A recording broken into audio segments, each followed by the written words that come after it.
Oui, moi je souscris à cette idée qu'il y aurait effectivement une crise de la politique politicienne, mais pas une crise de la politique, au contraire. Il y a une politique politicienne qui est enfermée dans un dispositif dont Alain Badiou a bien dit comment il était né, comment il avait fonctionné, comment il fonctionne aujourd'hui.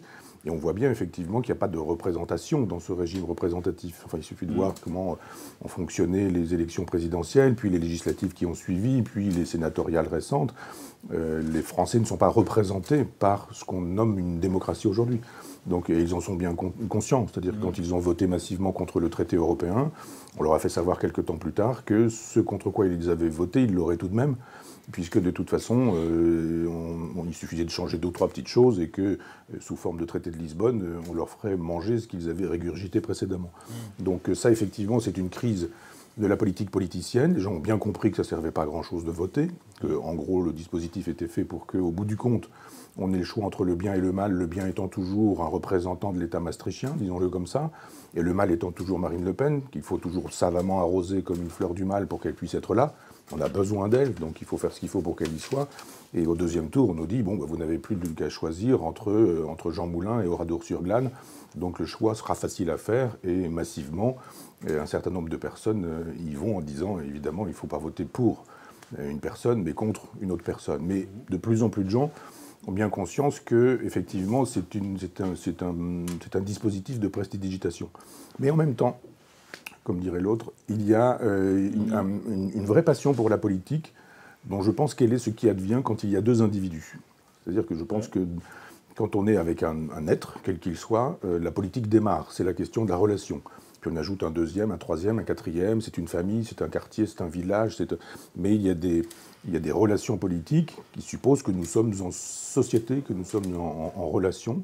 Et ça, en revanche, ça bouge partout, en permanence. Et c'est d'une extrême vitalité. D'abord parce que nous vieillissons et qu'il y a une jeune génération qui arrive, et les jeunes sont très sensibles à une politique très concrète.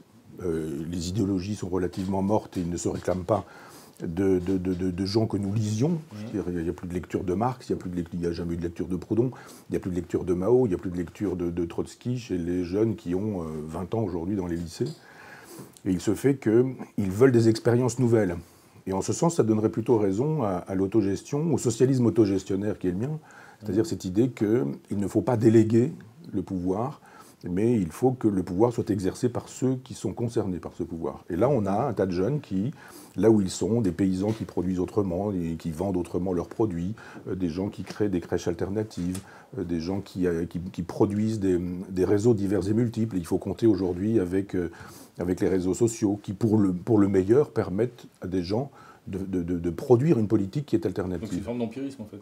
Je pense qu'effectivement, on a laissé tomber une politique théorique, du genre, il y a des grandes idées, et à partir de ces grandes idées, nous avons des projets de société, au profit d'une politique pragmatique, empirique, au meilleur sens du terme. C'est-à-dire, on essaie, ça marche, ou ça ne marche pas, avec derrière une éthique, qui est une éthique de justice, de démocratie directe, de préservation de la planète, enfin pour le meilleur et pour le pire, parce qu'on sait que ça aussi, ça peut fonctionner comme une espèce de poudre aux yeux. Mais moi, je trouve très bien qu'il y ait cette crise de la politique politicienne qui soit doublée de l'émergence, pour l'instant sans nom, il n'y a pas de nom, il n'y a pas de possibilité de dire comment elle pourrait se nommer, quel personnage pourrait, et c'est tant mieux d'une certaine manière, mais il y a cette énergie que pour le coup, je dirais, révolutionnaire sans le sang, pacifique, c'est-à-dire on change les choses, on dit le capitalisme ne passera pas par moi. Et donc c'est pas un système, c'est pas... Non, parce que vous dites que les idéologies sont mortes, et ça a l'air de vous aller parfaitement. Alain Badiou, vous dites qu'il faut ramener à la surface l'hypothèse communiste. Donc vous voulez faire revenir quelque chose de l'ordre d'une idéologie. Et là, j'ai envie de demander à Michel Onfray encore, avant que vous répondiez à ça, qu'est-ce que vous pensez de la manière dont Alain Badiou, dès les premières pages de son livre, cadre l'espace de la politique en opposant le pouvoir de l'État et l'idéal de justice, ce qui lui permet d'introduire après une opposition fondamentale entre le capitalisme, la voie capitaliste, la voie communiste, et qui est tout le sens de ce livre, de réhabiliter l'hypothèse communiste. Comment vous voyez ça, justement en fonction de ce que vous venez de dire, où il semble que cette disparition des idéologies semble vous convenir. Je fais avec le réel. C'est-à-dire que moi, je trouve que ce que fait Alain Badiou est intéressant parce qu'il est fidèle. Et c'est ça qui est intéressant. Il pensait des choses à une époque, il les pense toujours aujourd'hui, mais de manière dialectique, en estimant que des choses se sont passées et qu'il faut penser ces choses-là, les expériences concrètes dans les pays de l'Est, en Union soviétique, en Chine, à Cuba, etc., et qu'à partir de la pratique, il faut penser à nouveau frais une théorie qui, effectivement, permettrait de dire voilà ce qu'est le communisme. Alain Badiou dit très précisément, en 4 temps, ce qu'est pour lui le communisme. Là, je me dis c'est bien parce qu'on dispose d'une base à partir de laquelle on peut penser, on peut réfléchir.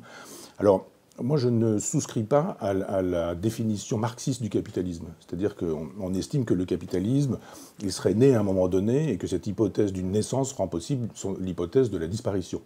Une espèce de modèle anthropomorphique qui fait que date de naissance, donc date de décès, et on peut faire ce qu'il faut pour tuer le capitalisme, achever le capitalisme ou le faire disparaître. Moi, je crois, hélas, que le capitalisme existe depuis qu'il y a des échanges.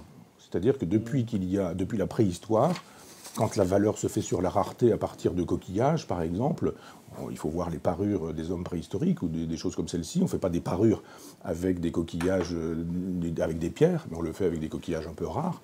Il faudrait réfléchir sur cette idée que le capitalisme, c'est le mode de production des richesses et qu'il y a un capitalisme dont le marxisme nous dit qu'il est effectivement industriel, mais que très en amont, il y a eu ce capitalisme et que je ne pense pas qu'on puisse l'abolir.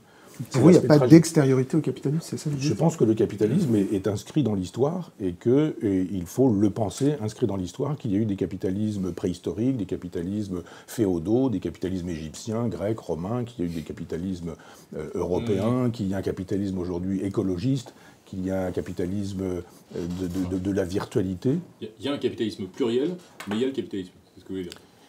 Alors, je ne serais pas platonicien, pour le coup, je ne pense pas qu'il y aurait un capitalisme comme il y aurait un marxisme ou un communisme, mais nominaliste, je le serais pour le coup en disant qu'il y a des capitalismes, c'est-à-dire des formes prises par le capitalisme, de la même manière qu'il y aurait des formes prises par le communisme. Ce qui est amusant dans votre référence à la préhistoire, c'est que vous dites qu'il faut sortir du néolithique. Oui. Voilà, j'allais effectivement enchaîner sur ce que vient de dire Michel Onfray. Je crois qu'il rebaptise capitalisme quelque chose de beaucoup plus vaste, en effet, qui est en réalité l'ensemble de l'histoire constituée de l'humanité à partir du moment où elle a inventé l'agriculture sédentaire, le pouvoir d'État, les configurations nationales, etc. C'est-à-dire à partir du moment où, en réalité, elle s'est constituée à partir, au fond, de sans doute 4 ou 5 000 ans avant Jésus-Christ, quelque chose comme ça, en Égypte, puis en Chine, où elle s'est constituée en rupture avec ce qu'il y avait avant, c'est-à-dire des petits groupes de chasseurs-cueilleurs dont on a connu encore quelques traces avec l'ethnologie. Alors ça, ce moment-là, ce moment où l'humanité se constitue sous le signe conjoint de la propriété privée des biens concentrés dans une aristocratie ou dans une oligarchie, un pouvoir étatique séparé et autoritaire, l'écriture inventée en même temps, tout ça définit une vaste ère historique. Je suis d'accord avec vous. Mais il n'y a pas de nécessité de la nommer capitalisme. On sait très bien qu'elle a une figure, premièrement féodale, parce qu'à ce moment-là, la propriété porte directement sur la propriété foncière, sur la propriété des terres, qu'elle a un âge bourgeois timide qui commence dans le Moyen-Âge, et puis qu'elle a l'âge du capitalisme industriel. Donc le marxisme, c'est simplement... Le marxisme n'est pas en désaccord avec ce que vous dites, simplement il tente de définir les singularités de la phase terminale de cette période néolithique. Voilà. Et il a des raisons de penser, je pense qu'il y a des raisons de penser qu'en effet, le capitalisme industriel tel que nous le connaissons est la forme terminale de cette longue séquence de plusieurs millénaires de l'histoire humaine au régime, en effet, de ce qui a été grosso modo appelé la révolution néolithique, et où on a le complexe fondamental de la propriété privée, d'un État qui en défend les formes spécifiques, et corrélativement à ça, des statuts dominants des larges masses. Alors, on sait très bien, il y a eu l'esclavage comme force productive majeure dans l'Antiquité, il y a eu le servage comme force majeure de productivité à l'époque féodale, puis aujourd'hui il y a le salariat. Voilà. Donc on peut très bien distinguer les figures successives de cette période.